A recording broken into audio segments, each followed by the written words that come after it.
ஆலயம் கோயில், அந்த கோயிலுக்குள்ள கருவறை இதயம். அந்த கோயிலுக்கு கோபுர வாசல் எது தெரியுமா? வாய்.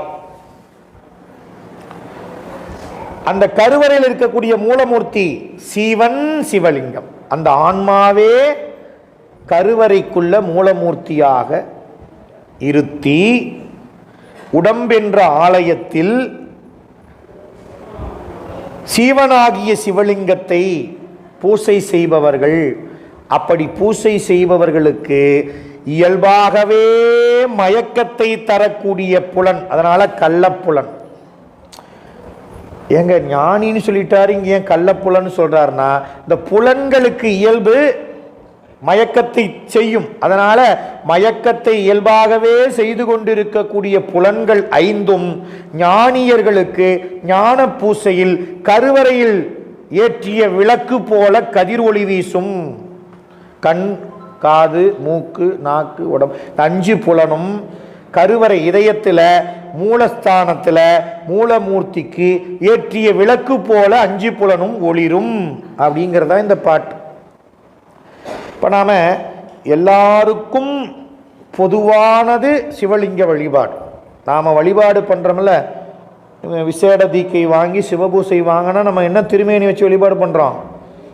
ஆமாம், எல்லோருக்கும் உரித்தாதல் ஆகிய வழிபாடு பெரும்பான்மை எல்லாருக்கும் பூசை.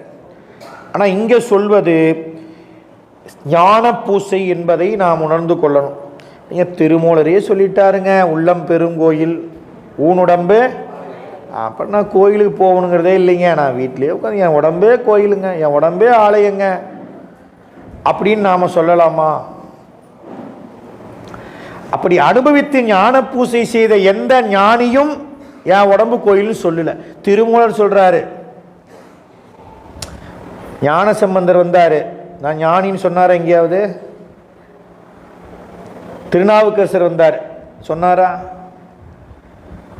மாணிக்க வாசகர் வந்தார் சொன்னாரா? என்ன சொன்னாங்க? எல்லாரும் தன்னை நாயின்னு சொல்லிட்டு போனாங்க. 12ஆம் திருமுறையில் சேக்கிலார் உட்பட சுணங்கனேன்னு பாடுறார் சேக்கிலார். சுணங்கன்னா நாயின்னு அர்த்தம். எங்கேயுமே நான் இறைவனுடைய பிரதிநிதி என்றோ நான் ஞானி என்றோ யாரும் தங்களை பறைசாற்றிக் கொள்ளவே கிடையாது எங்கேயுமே. அப்படி திருமூலர் சொல்றாரு, ஞான பூசை செய்யக்கூடிய தெல்ல தெளிந்தவர்களுக்கு தான். ஏன்னா அவங்க அந்த நிலையில் பூசை செய்ய